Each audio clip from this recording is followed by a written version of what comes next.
We start, I guess, by saying thanks to everyone who brought a meal or something. I enjoyed that very much. And as a thank you, I won't go very long. This morning we talked about the grace of God. We talked about that there's two ways that people often reject the grace of God.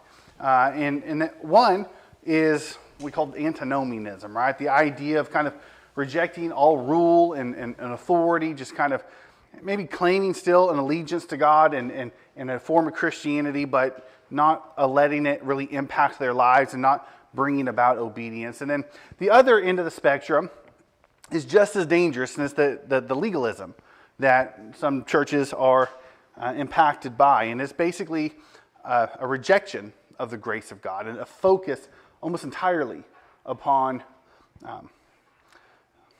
our obedience, right? And I want to say just a word about that. I think really as I think about what causes the different sides, and I think about the legalism, like what produces legalism within people, within churches. I really do think that the motives aren't always, not every situation is the same, but typically aren't necessarily bad motives. I think that we should be concerned about obedience. We should be concerned about doing good. We should be concerned about living upright and just and good lives. It's a good thing, And so I think that the reason people often become legalistic is because they really want to promote what is good. The tragedy in that, I think, is that often you will find, and I think the Bible teaches this, and we'll read a passage here in just a moment, that by rejecting the grace of God, we're not promoting good, we're actually producing more evil. So Paul wrote these words in Titus chapter 2, starting in verse 11. For the grace of God has appeared, bringing salvation for all people. Now hear it. As he talks about the grace, it one, brings salvation for all people, but it does something else. The grace of God, he says, is that which is training us to renounce ungodliness and worldly passions, to live self-controlled, upright, and godly lives in the present age. So when Paul thought about grace, he did not think about something that trained us to do evil. That the grace of God trained us to live in a worldly type of way. It was quite the opposite. He says that the grace of God is actually what trains us to renounce ungodliness. It's the grace of God that trains us to renounce worldly passions. It's the grace of God that teaches us to live self-controlled, upright, and godly lives. And so if grace isn't a part of our usual and typical regular conversation, what we're doing is we're not promoting what we think we're promoting. We want to promote righteous lives, godly lives, not worldly lives, right? We want to promote uprightness and self-controlled and just, good people. And Paul says it's the grace of God that's going to do that. There's a lot of reasons why that might be.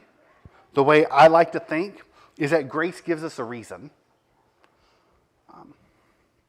I've used illustrations like this before, but they resonate with me. Like if you were to offer me some great big prize, I don't know, $1 million, and you were to say, Garrett, I will give you $1 million if you will run from here to California and make it there by tomorrow.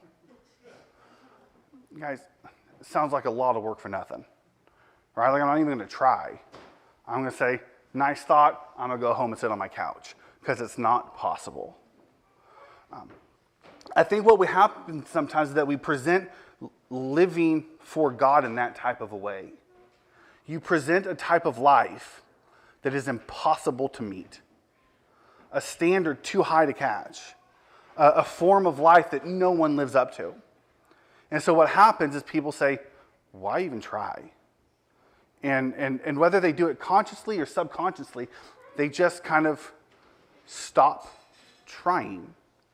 But what the grace of God teaches me is that there's value in just trying. If you were to tell me, Garrett, if you take off right now and you run to California, you'll get this reward if you just give it your best. I give it my best. I know I'm not going to meet it. I know I'm not going to get there. I know I'm going to fail. But it's not perfection that's required of me to receive the reward. It's effort. It's a diligent, concentrated effort. And I'll give you my best effort. In the same type of a way, when I think about living pleasing before God, I'm trying to live in a way that images God. I'm trying to live in a way that is consistent with what I was created for. When God created humans, he said, let's make man in our image. Like, I know this, that I will never look like God.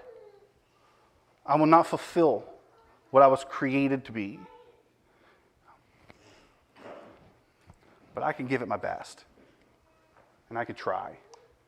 And I could live every day of my life focused on God, trying harder to be what I was created to be, and trusting that at the end of the day, I'm not saved because I was exactly what I was supposed to be.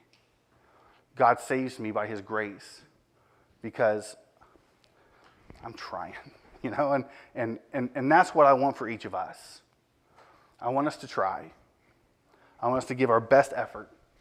I want us to be diligent in trying every day to be more like the God who created us.